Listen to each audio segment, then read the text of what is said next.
All right, so today we're going to take a look at LeChatlier's principle, and we have here a cobalt chloride solution that is at equilibrium at the moment.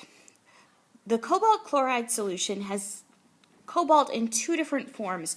One of those forms appears blue, the other form appears pink.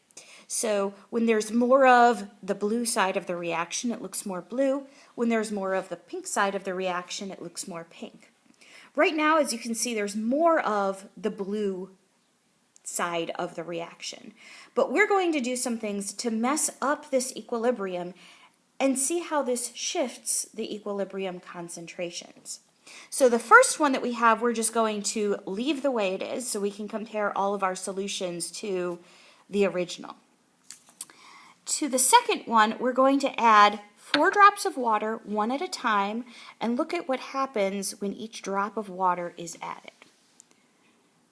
So there's 1 drop of water. And if we look down at the very bottom, we can see a little bit of pink forming. If I take it out and mix it up, we can see that the blue is a little bit lighter than it was.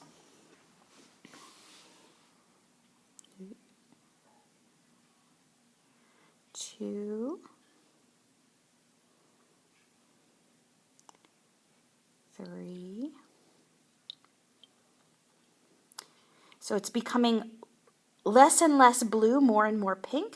It still looks a little bit more blue than it does pink, but there's more pink than there was. And then here's the 4th drop. And now we can see there's still a little bit of blue in there, but it's mostly that pink color. So we have shifted the equilibrium so that there's less blue and more pink than there was initially. So we're going to leave that one right there, and then to the next 3, we're going to add the same amount of water that we did to number 2.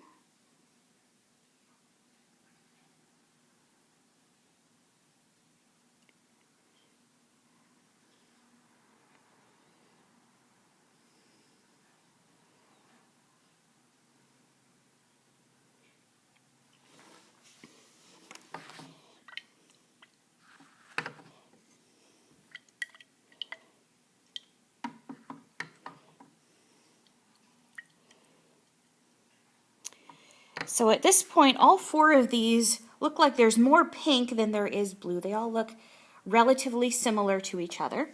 And we're going to do something else to shift that equilibrium from where it is right now. So we're going to take, for test tube C, some hydrochloric acid.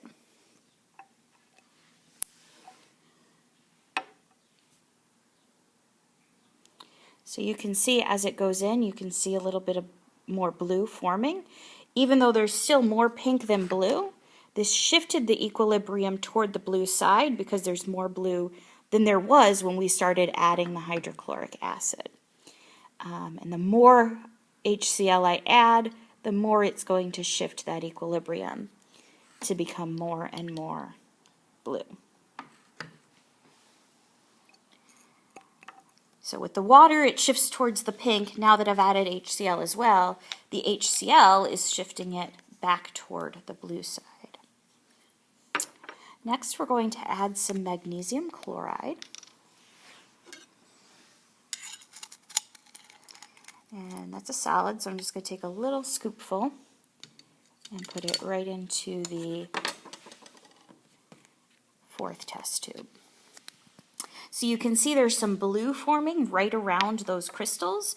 That tells me that when I add magnesium chloride, it's creating more of the blue stuff. And if I kind of shake it up a little bit, that'll let the blue stuff disperse a little bit as well. So we can see that's changing the whole solution as I mix it up. And I can let it sit there and dissolve a little bit longer. So to test tubes B and C, I added HCl and MgCl2, both of which have the chloride ion in them. And chloride is in that reaction that formed the cobalt chloride solution, which is why it's having an impact on this. The next test tube, I'm going to add some acetone. Now, acetone is going to essentially isolate the water and remove the water from the equilibrium reaction. So when I take this,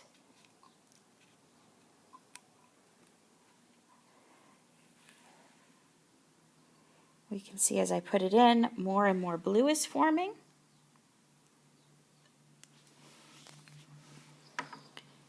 And as I mix it up, I can see that that's definitely more blue than it was when we started.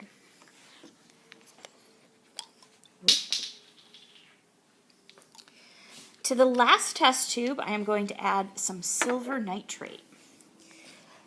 So the silver nitrate is going to react with the chloride ions and form a precipitate of silver chloride. So that's what that cloudy stuff you see sinking to the bottom is. So it's forming this white precipitate down at the bottom, and then you can see that pink color. As we mix it up and allow the reaction to take place even more, you'll see that that white precipitate down at the bottom is your silver chloride, and the rest of the stuff that's left, we've lost a lot of the blue and gained more pink. All right, the last thing that we're going to do is take a look at the effect of temperature. So I have a hot water bath and a cold water bath, and we are going to take test tube B that has this kind of light purplish, mostly pinkish color to it, and we are going to place that into the hot water bath.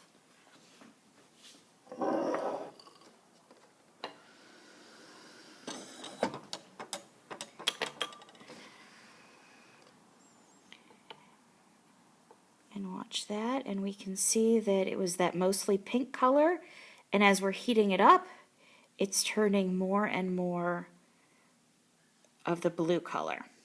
So heating it up shifted it to form more blue than there was when it was at room temperature. And then we're going to take test tube C, which again is this kind of light blue color, and we're going to put it into some ice water and watch it.